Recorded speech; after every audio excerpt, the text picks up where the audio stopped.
share markets tumbled in Asia on Monday as oil prices surged amid the Iran conflict. International benchmark Brent crude rocketed over 20% in early Asian trade, hitting $114 a barrel, the biggest daily gain since the start of the pandemic in 2020. The inflationary pulse from surging oil prices threatens to raise living costs and perhaps interest rates across the globe. Japan's Nikkei fell over 7% in early trade, on top of a 5.5% drop last week. South Korea's Kospi Index dropped around 8%, having already shed more than 10% last week. The selling looks set to roll on into U.S. trade too, with S&P and Nasdaq futures sharply down.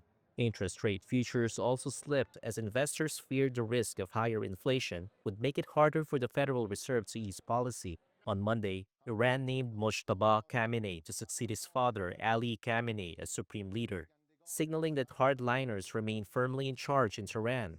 That was unlikely to be welcomed by U.S. President Donald Trump, who had declared the son, quote, unacceptable.